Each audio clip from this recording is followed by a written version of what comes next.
Quiero hacer un repaso rápido del libro completo para llegar al 4 y empezar a leerlo allí. En el primer sermón del libro de Jonás, identificamos el ministerio del profeta con el único texto en el Antiguo Testamento que nos habla de él, es decir, Segunda de Reyes 14:25. En Segunda de Reyes 14:25 describe cómo era el ministerio, lo que el profeta hacía en Israel, el reino del norte, las 10 tribus que se separaron después de Salomón, del hijo de Salomón, Jeroboam. Este rey es Jeroboam II y es un rey malo, es un rey que ha hecho lo malo delante de los ojos de Dios, pero aún así el Señor los ha bendecido. Jonás ha predicado y ha profetizado que el Señor restaurará el territorio nacional y la palabra del Señor a través del profeta Jonás se cumplió. Entonces tú sabrás que era un profeta reconocido, es decir, respetado, porque lo que dijo él se ha cumplido. Segunda Reyes 14:25 dice, él, Jeroboam, restableció la frontera de Israel desde la entrada de Lamat hasta el mar de Arabá, conforme a la palabra que el Señor, Dios de Israel, había hablado por medio de su siervo, el profeta Jonás.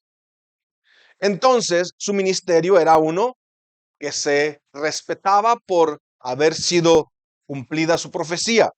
En el capítulo 1 del libro de Jonás, tenemos la orden de Dios a Jonás de ir a Nínive y predicar que Dios destruiría la ciudad en 40 días.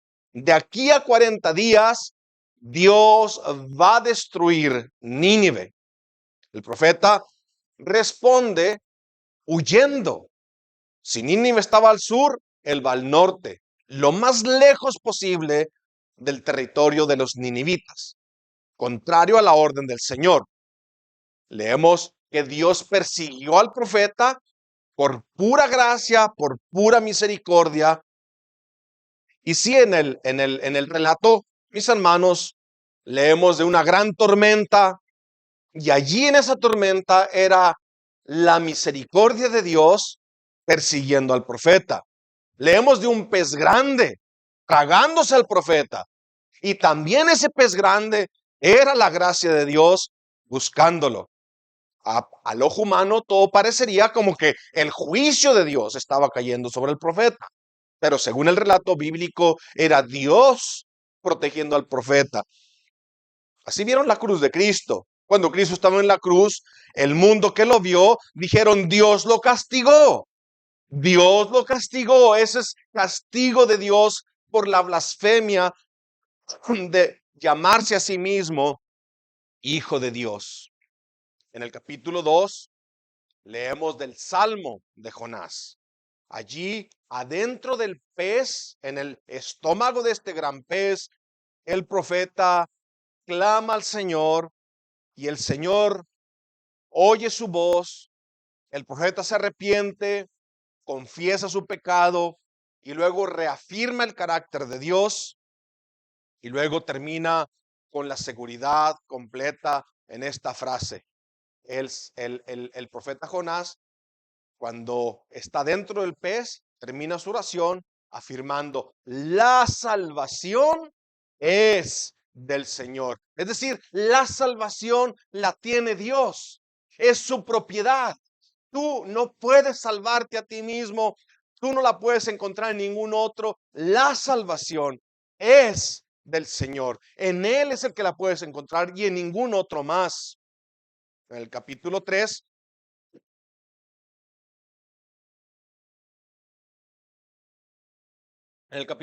leemos de Dios ordenando al pez vomitar al profeta.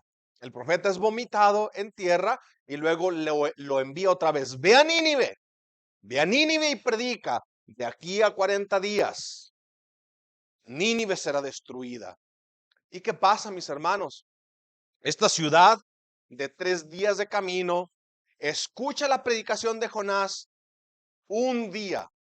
Y en el primer día de su predicación, la ciudad entera se arrepiente Y luego Dios se retrae de lo que el profeta había dicho. Y dice, porque se arrepintieron, perdonó a Nínive, perdonó su pecado, tuvo misericordia de ellos. En el 3:10 dice, y vio Dios sus acciones, que se habían apartado de su mal camino. Entonces Dios se arrepintió del mal que había dicho que les haría y no lo hizo. Y si fuera por nosotros, aquí terminábamos el relato, porque está bonita la historia hasta aquí. Es decir, el profeta revelándose, Dios persiguiéndolo con su gracia, trayéndolo, quebrantándolo y enviándolo de nuevo. Y luego el fruto de la predicación, una ciudad entera arrepintiéndose y viniendo al Señor en arrepentimiento y siendo salvos. Pero Dios nunca nos presenta un cuadro irreal de la vida de sus redimidos. Nos los presenta exactamente así como son, con todos sus errores, con todas sus fallas. Y tenemos el capítulo 4, que ya no es el mismo profeta que vimos en el capítulo 2, arrepentido, quebrantado y buscando al Señor. En el capítulo 4 no solamente vemos al profeta rebelde, ahora vemos al profeta enojado. Y vamos a ver cuál es la razón de ese coraje. Ahora él confiesa, el profeta confiesa que desde que salió de su pueblo allá en Jerusalén o en Israel, quiero decir, él sabía, él sabía cómo el Señor actuaría si Nínive se arrepentía. Ahora el profeta va a experimentar lo opuesto a lo que su ministerio en Israel había sido. Es decir, él profetizó, el territorio sería devuelto a la nación y se cumplió. Ahora el profeta va a profetizar y su profecía no va a ser cumplida. Y eso quizás hace que él sienta que su ministerio era apocado o era menospreciado. El profeta quería que si él profetizaba juicio, quería ver el juicio y no misericordia. El profeta quería que si él pedía fuego del cielo, quería fuego del cielo y no arrepentimiento y perdón. El profeta quería a, destruir a aquellos a los que el Señor quería salvar.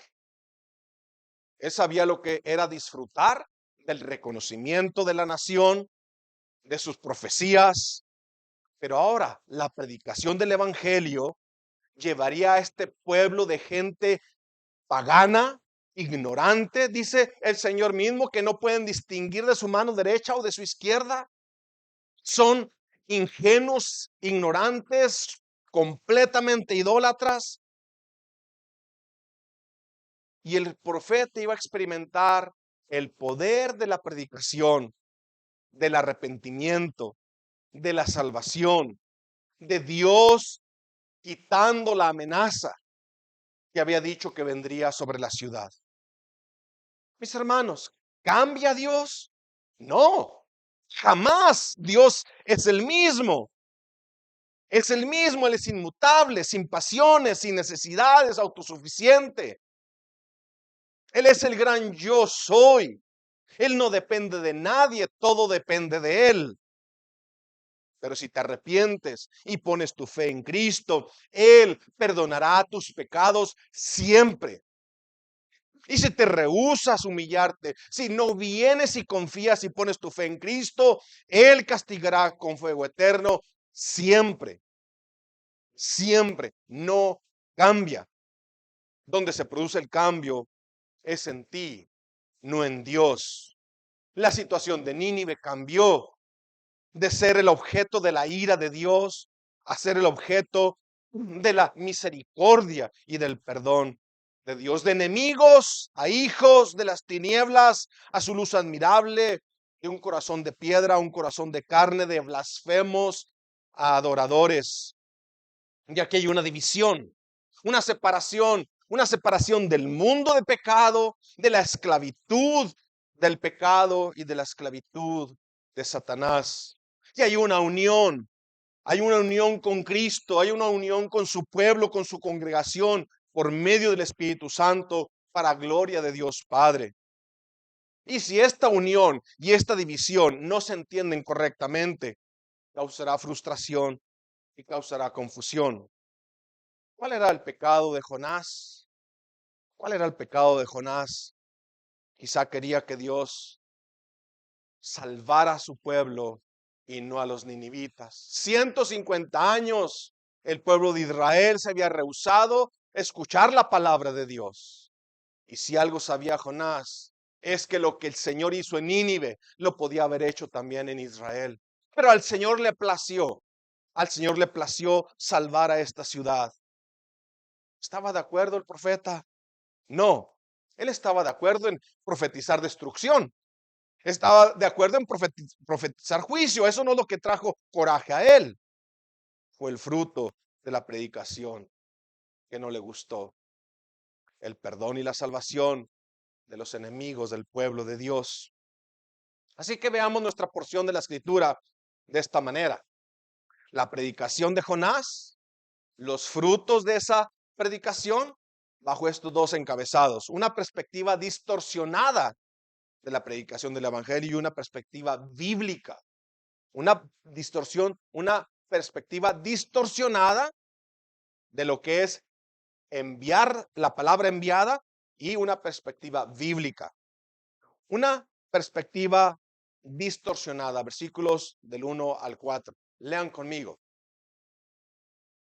Pero Jonás se apesadumbró en extremo y se enojó.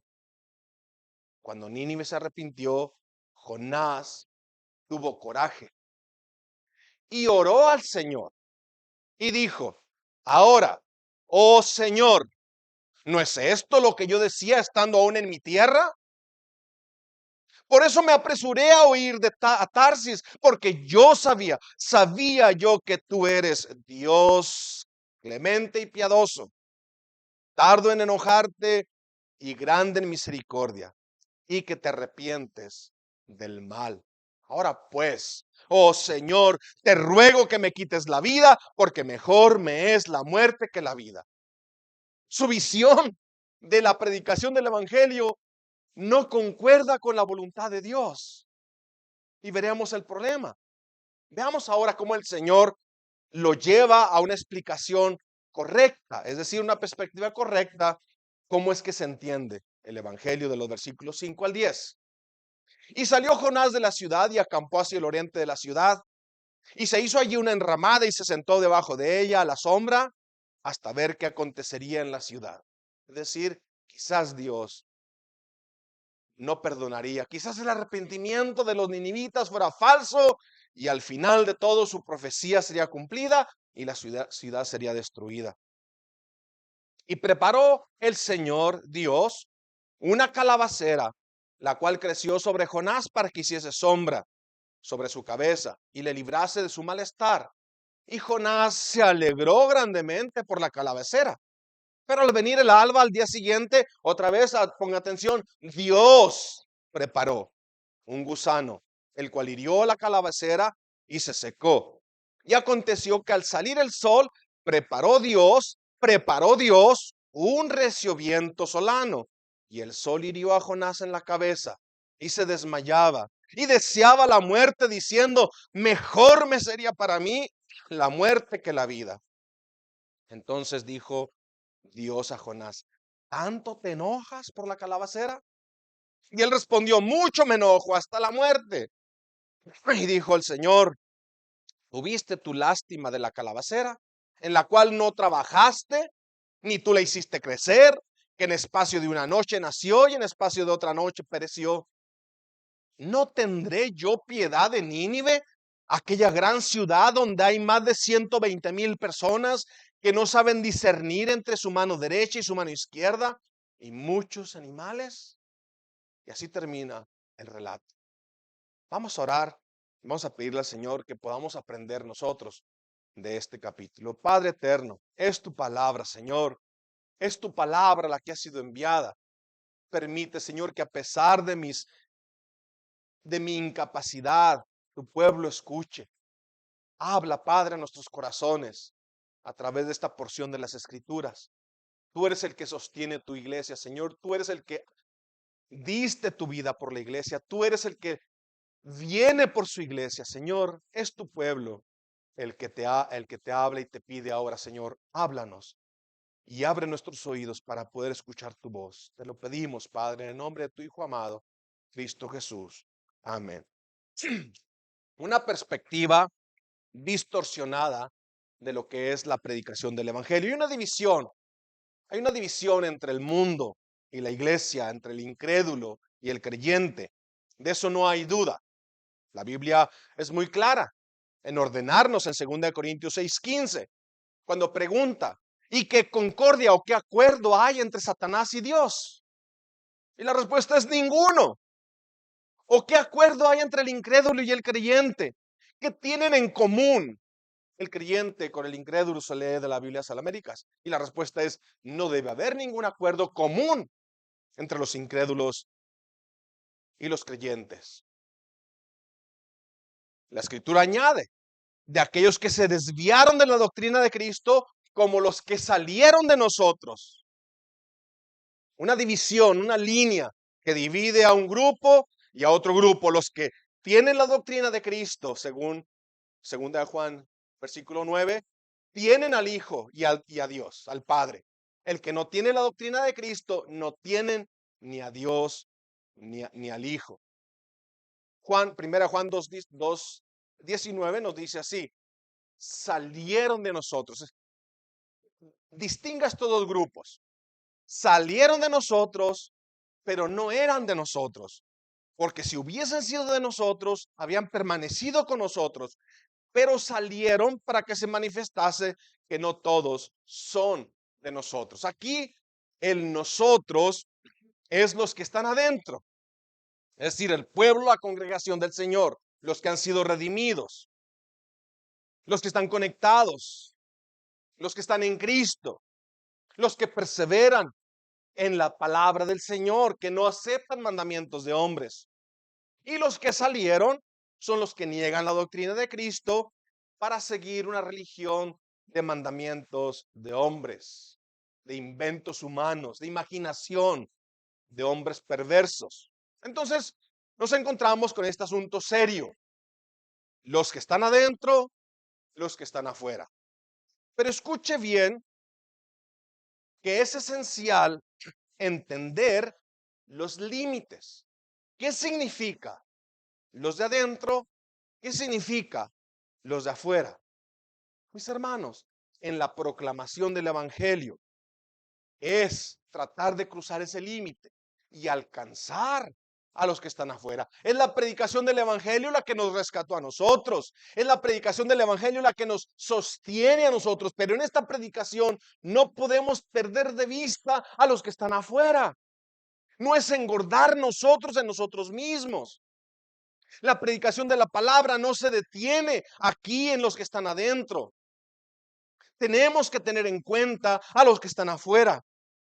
Y Jonás conocía esto así, y aún así se niega a que el Evangelio es poderoso para salvar a los que están afuera, y no solo de alimentar y sostener y santificar a los que están adentro. Y esto le causa desagrado en gran manera, dice la Biblia de las Américas, en gran manera. Está molesto. Él no quiere la salvación de los que están afuera. Él quiere seguir predicando dentro del pueblo, donde es reconocido, donde su ministerio es alabado. En las palabras que él dice, tenemos esta confesión en el versículo 2. Él dice, Señor, ¿no es esto lo que yo decía estando aún en mi tierra? Es decir, en el capítulo 1 no nos dice qué pensaba, nomás nos dice que oía, pero aquí nos dice qué estaba pensando.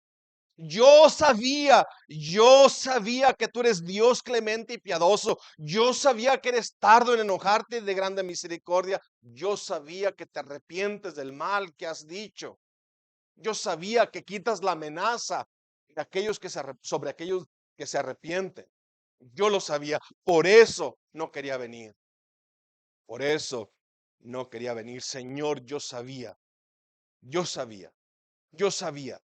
Jonás entonces conoce las Escrituras. Nos deja bien claro.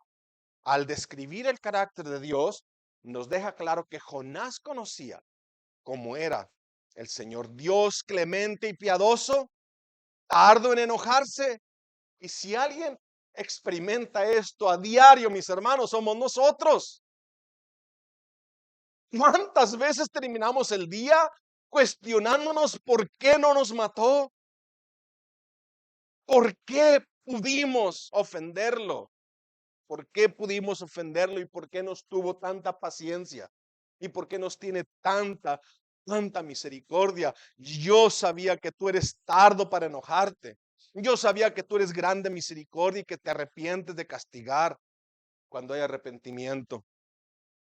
Hay una segunda razón, quizás, de su enojo del profeta.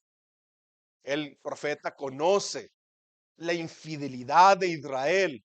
Él sabe que el pueblo del Señor, la nación que él sacó de Egipto, se ha apartado de la palabra, no han querido arrepentirse, a pesar de que Dios les ha mandado su palabra una y otra vez, profeta tras profeta. Jonás no era arminiano. Él sabía, él sabía que el Señor había decidido así. Él no está enojado con los de Nínive. Él está enojado con el Señor. Él quiere que el Señor salve en Israel, no en Nínive. Pues, hermano, lo que el profeta está diciendo es: Señor, ¿por qué no haces en tu nación? ¿Por qué, Señor, no traes salvación dentro de aquellos que sacaste de Egipto? Si no traes salvación a los de mi país, a los que son mis parientes en la carne, entonces prefiero morirme. Más o menos el apóstol Pablo lo expresó de esta manera. En Romanos 9:3 dice Pablo: porque desearía yo mismo ser maldito 2 veces, separado de Cristo por amor a mis hermanos, mis parientes según la carne, que son israelitas. Es decir, si pudiera yo con mi vida dar mi vida y ser separado de Cristo, y si eso trajera a alguien y salvar a alguien de mi pueblo, Señor, aquí está mi vida. Romanos 11, del 13 al 14, dice Pablo, dice: les hablo a ustedes que no son judíos. Les hablo por cuanto yo soy apóstol, soy enviado de Dios a ustedes los que no son judíos. Honro mi ministerio, dice, por si en alguna manera pueda provocar a celos a los de mi sangre y hacer salvos a algunos de ellos. En el corazón de Pablo estaba su pueblo, su gente. Y mis hermanos, ¿cuántos países estamos aquí? El Señor nos llama a dolernos. Dice: ustedes no lloraron, no sufrieron por su propia gente. Eso no es natural. Para vindicación del profeta, quizás quiero pensar que él sufría tanto por su pueblo y estaba enojado con Dios. ¿Por qué no hiciste en Israel lo que hiciste en Nínive? Pero mis hermanos, quisiéramos nosotros también orar así. Oh Señor, haz en Fort Pierce, haz aquí en este pueblo donde nos has puesto. Ayúdanos a proclamar tu palabra y también, Padre, salva, transforma la vida de aquellos a los que nosotros les predicamos. Jonás 4:3 nos muestra este descontento. Dice: ahora pues, oh Señor, te ruego que me quites la vida, porque mejor me es la muerte que la vida. Y el Señor le dijo, o le pregunta: ¿haces bien en enojarte tanto? Es decir, si conoces mi carácter, ¿no es mejor someterte, obedecer, reconocer la voluntad del Señor, que enojarte? ¿Haces bien en enojarte? No, no es bueno enojarse con el Señor. Es bueno alegrarse con el Señor y lo que Él hace. Escuche una advertencia seria. Escuche una advertencia seria de esta división. Veremos aquí al Señor hablando de aquellos que están adentro siendo echados afuera y aquellos que están afuera siendo traídos adentro. En Mateo 8, Cristo nos habla de esta transición. Una de adentro hacia afuera y otra de afuera hacia adentro. En Mateo 8, del 11 al 12. El contexto es un centurión, un soldado romano, que se acerca a Jesús pidiendo que sane a su criado. Tiene un criado enfermo. Jesús le contesta, está bien, voy a ir para allá. Y el soldado le dice, no, Señor, mira, yo tengo gente a mi cargo y yo doy órdenes y le digo a él, ve para allá y él va para allá. Yo no soy digno que entres en mi casa. Tú eres Dios. Solamente di la palabra y mi criado se va a sanar. Y Jesús dijo, increíble. En todo Israel no he encontrado a alguien con una fe así. Y entonces dice en el 8, 11 y 12, dice, y os digo que vendrán muchos del oriente y del occidente, es decir, de afuera de la nación, de afuera de Israel, vendrán muchos y se sentarán a la mesa con Abraham, Isaac y Jacob en el reino de los cielos. Esto es, los de afuera serán echados, los de adentro serán echados. No, al revés, para el que corrige, para el que edita el video. Ahí va otra vez. Y os digo que vendrán muchos del oriente y del occidente y se sentarán a la mesa con Abraham, Isaac y Jacob en el reino de los cielos. Esto es, los de afuera serán traídos adentro, pero los hijos del reino serán arrojados a las tinieblas de afuera. Allí será el lloro y el crujir de dientes. Esto es, los de adentro serán echados fuera. Escuche, aquellos que están afuera y escuchan el evangelio y se arrepienten y ponen su fe en Cristo, serán traídos adentro. Pero tú que estás en la iglesia, pero no en Cristo, profesas ser cristiano, pero no has puesto tu fe en Cristo, serán echados de adentro hacia afuera. Entender correctamente entonces la separación a la que somos llamados evitará la confusión y una mala aplicación del evangelio que es poderoso para salvar a todos los que creen, a los mexicanos, a los guatemaltecos, a los costarricenses, y todo Latinoamérica. No hay distinción para Dios, sino aquellos que están en Cristo y los que no están. No hizo bien en enojarse tanto el profeta, porque Dios tuvo compasión de los habitantes de Nínive y los trajo de afuera hacia adentro. Ahora el Señor le va a mostrar al profeta su soberanía y le va a enseñar una perspectiva correcta del evangelio a través de un milagro. La soberanía de Dios sobre la naturaleza le muestra al profeta que Dios es soberano sobre todo y quién puede cuestionarlo. ¿Quién podrá al Señor, quién podrá decirle al Señor, ¿por qué haces eso? ¿Quién? Absolutamente nadie. El Señor le ha mostrado al profeta una y otra vez que Él es soberano. Él está encargado de todo. Él ha provisto para todos todo el tiempo. Y Él ha decidido salvar esta generación de los ninivitas. ¿Por qué? Porque los escogió desde la eternidad. El profeta hace mal en enojarse. El profeta debería alegrarse con lo que el Señor está haciendo en Nínive. En el 1:4, el Señor desató sobre el mar un fuerte viento y hubo una tempestad tan grande en el mar que el barco estaba a punto de romperse.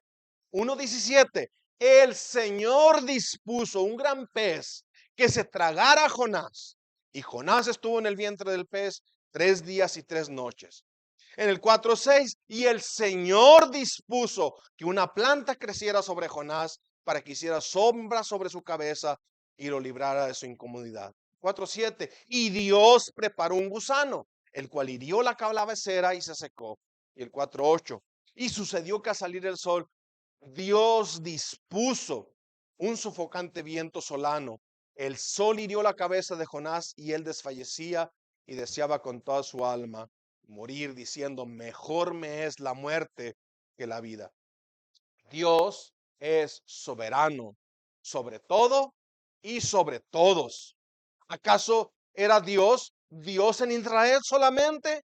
Así pensaban los paganos, que cada región tenía su propio Dios Y el Dios de este Dios no podía gobernar acá. El Dios de este Dios, el Dios de esta región gobernaba aquí y no se metía con el Dios de aquellos.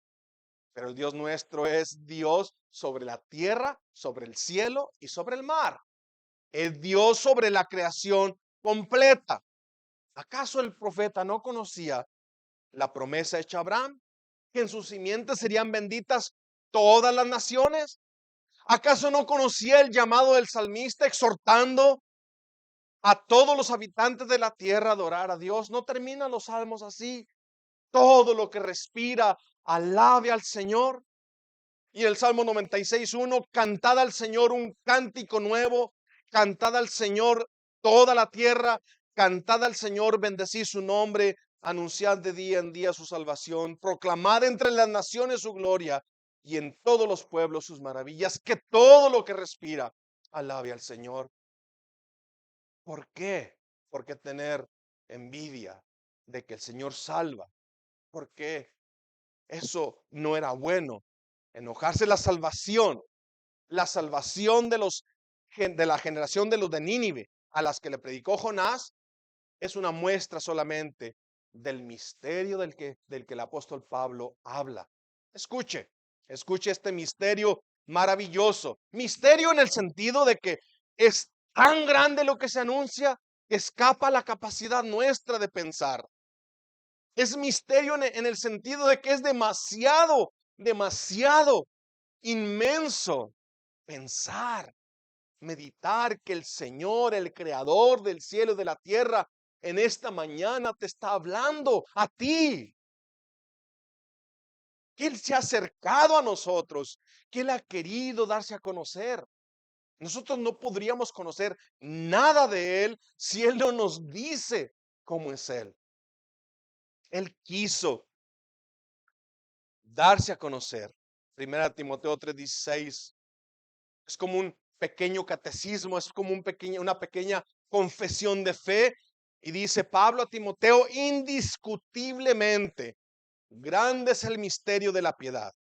Uno, Dios fue manifestado en carne. ¿Cómo? A través del Hijo, justificado en el Espíritu, levantándolo de los muertos, visto de los ángeles, predicado a los gentiles más allá de la nación de Israel, creído en el mundo y recibido arriba en gloria. Grande es este misterio. Dios vino y habitó entre nosotros y vimos su gloria, gloria como el unigénito del Padre, lleno de gracia y de verdad. Y de su gracia tomamos nosotros gracia sobre gracia, sobre gracia, sobre gracia. Efesios 3, 5 y 6, Pablo sigue hablando de esta grandeza, de esta maravilla, que es decir, que ahora de todas las naciones Dios junta un pueblo para sí, para su gloria.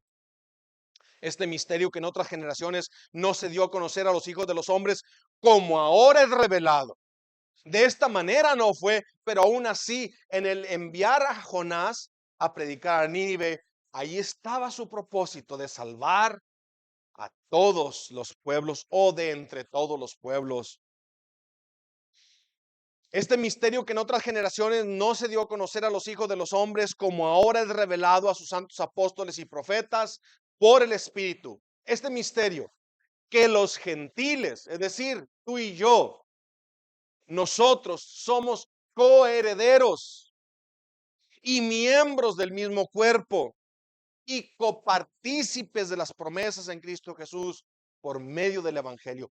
Todas las promesas del Antiguo Testamento, todas las promesas, mis hermanos, que fueron hechas, dadas en el Antiguo Testamento, son para la iglesia. Nosotros somos el pueblo de Dios en Cristo por medio del Evangelio. Gálatas 3:29, si ustedes están en Cristo, ciertamente linaje de Abraham son, porque los hijos de Dios son de acuerdo a la promesa, no a la carne. Pero este misterio, Jonás lo rechaza, o esta grandeza de que el Señor salva aún a los de Nínive. Escucha esta amonestación. Dios dispuso una tormenta. Dios dispuso un gran pez que se tragara a Jonás. Dios dispuso una calabacera que le diera sombra. Dios dispuso un gusano que se comiera la calabacera. Dios dispuso un viento solano que atormentara al profeta. Dios dispuso que hoy estuvieras tú aquí. Dios dispuso que escucharas la invitación de venir a Cristo. Dios dispuso cada detalle de tu vida, cada circunstancia. A Él no se le escapó un solo detalle. Él nos reunió aquí.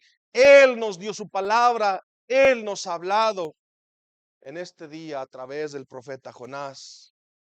¿Pides más señales? ¿Pedirás más señales? ¿O te ha sido suficiente con lo que has escuchado? Pues el Señor te da una más.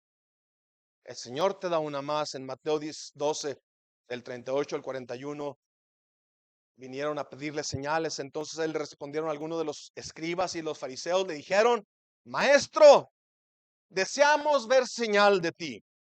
Y él les respondió y les dijo: la generación mala y adúltera demanda señal, pero señal no le será dada, sino la señal del profeta Jonás. ¿Cuál es la señal del profeta Jonás? Y dice el Señor: porque como estuvo Jonás en el vientre del gran pez por 3 días y 3 noches, así estará el Hijo del Hombre en el corazón de la tierra 3 días y 3 noches.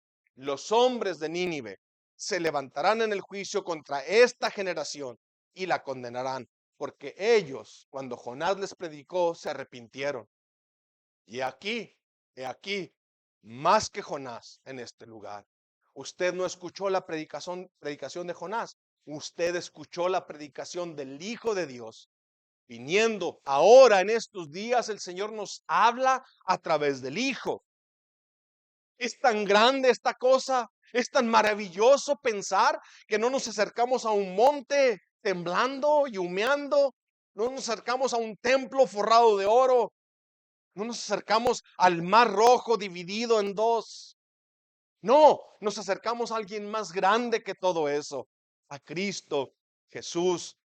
Tan grande es esta maravilla que el apóstol Pablo no le queda más que exclamar y decir: oh, profundidad de la riqueza de la sabiduría y de la ciencia de Dios. Cuán insondables son sus juicios e inescrutables sus caminos. Porque ¿quién entendió la mente del Señor? ¿O quién fue su consejero? ¿O quién le dio a él primero para que le fuese recompensado? Porque de él y por él y para él son todas las cosas. A él sea la gloria por los siglos. Amén. Jonás predicó, Nínive se arrepintió y fue salvo de la ira de Dios, la ira que Dios había proclamado que vendría sobre ellos. Hoy, Dios nos habló en su palabra por medio de su Hijo. ¿Vendrás humillado a él? ¿Escaparás de la ira venidera? Mateo 24:35 nos afirma: el cielo y la tierra pasarán, pero mis palabras no pasarán. Haces bien en venir a Cristo ahora. Vamos a orar. Oh Señor, tu palabra es maravillosa. Ayúdanos entonces, Padre, a entenderla. Pero más que nada, Señor, ayúdanos a creerla. Pero más que eso, Señor, ayúdanos a vivirla. Pues no son los oidores, Padre, los hijos tuyos, son los hacedores. Y son los hacedores porque tú les has dado tu Espíritu Santo para poder desear obedecerte. Te agradecemos entonces, Señor, por cada promesa del pacto nuevo dadas en Cristo Jesús. Tú pondrás tu Espíritu dentro de nosotros, escribirás tu ley en nuestros corazones, harás que andemos en ellas, nos corregirás con vara si es necesario, nos disciplinarás, pero no nos quitarás tu misericordia, porque tu promesa es firme. Gracias, Padre. Lo que ofreces es vida eterna, perdón eterno. Nunca más te acordarás de nuestras iniquidades. Y eso, Señor, es demasiado maravilloso para nosotros. Pues ayúdanos a proclamar este mensaje con convicción, con denuedo, con claridad, con seguridad. Y Padre, por favor, salva también aquí, en este pueblo donde nos has puesto. Te lo pedimos todo en nombre de tu Hijo amado, Cristo Jesús. Amén.